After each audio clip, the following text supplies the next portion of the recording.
technology is redefining how sports are watched, played, and managed. We'll dive into it all from the field of play to the back offices to learn what's new and what's next in the world of game-changing technology in sports. This is Game-Changing Technology in Sports. We have Nick Smith, Fred Sampson, and Ryan Summers with us. I thought it made sense to, when we think about how the sports have evolved, to just quickly touch on how they started, right? I think the first soccer ball was actually a human head, and then it evolved into a pig's bladder wrapped in leather. We've all seen the wooden golf clubs kind of go out and be replaced with titanium or carbon fiber. Tennis rackets as well. The shot clock in basketball changed things up dramatically, and it almost added another 30 points per game to the sport. One of the things that I thought was really fascinating is it's a TEDx video by David Epstein, and he's debating whether humans are really getting bigger, faster, and stronger, or if it's the evolution of the sports through these really cool innovations. And two of the references he makes really quickly, the first one is in track, and he compares the record holder from the 1950s and the time that he ran and how much faster he was than everyone else to current day. And what he found was the invention of rubber tracks and starting blocks to push off from have led to that massive increase in speed compared to 50 years ago. But then he takes you through this really cool algorithm. You got to check it out.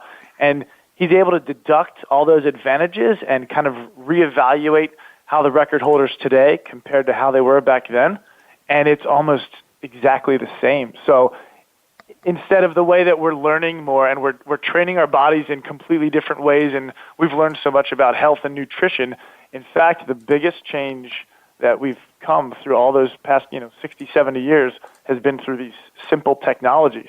And it's interesting, you look at the history of sports, even not necessarily in the last 100 years, but in the last, even 20, 30 years, and parallels between the history and business with technology. We've kind of moved from this world of static and one-dimensional accessing information, accessing business data in a way, and in sports, getting any kind of useful information to get a competitive advantage, to a much more dynamic world in the last, I'd say 10 years, where we're able to access information quickly on the fly.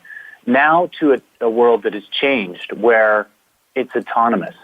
The data, the information that we get is delivered to us, and it's through machine learning and AI, all of the hot buzzwords that you're hearing out there in the technology world. And sports is not oblivious to this. It's intertwined, and the need to gain a competitive advantage, teams and players need to be taking advantage, and that's why you see this emergence of new technology in so many sports, whether it's real-time statistics, whether it's things like video analysis, not only from a player standpoint, but from a fan standpoint, and even flying drones into stadiums so that you can get a better vantage point of what's actually happening on the field. There's also sensors on everything as well. So all of the athletes, all the teams, even the mascot is wearing some sort of a sensor that can track performance.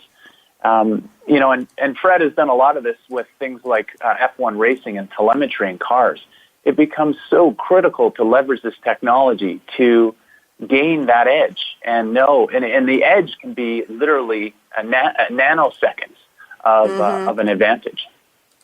Let's get Fred Sampson in here. Love the analogy Nick brought up. We heard this year on a Formula One broadcast at some point, a team's telemetry went down and they said, we are blind. And then literally teams are so addicted to it that when it goes down, when it's not available anymore, they don't really necessarily have procedures to deal with that.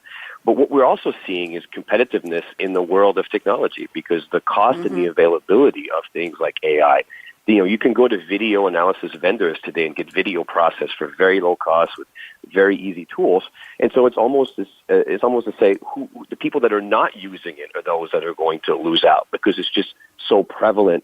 And it's absolutely everywhere. We used to talk with football teams about reviewing, 20 or 30 plays ahead of a game. And then we went to every play from every player from the game before. And then we went to every play for every player for every game he's ever played in the situation. And so the amount of information that we can process is absolutely absolutely unimaginable. And just as a Formula One team will spend hours and hours and late nights, in the wind tunnel to get a quarter of a second, I think now we're starting to see all teams across all sports really just adopt this methodology to consume as much information as possible to try to find that small advantage, right? That millisecond or that second or that one play that's going to make them win because it's so competitive and technology is so prevalent. Fasten your seatbelt. I don't care what sport you're doing. Put some kind of a seatbelt on. What are you waiting for? Go out and be a game changer today, just like Nick Smith at SAP, just like Fred Sampson at SAP, and just like Ryan Summers at SAP.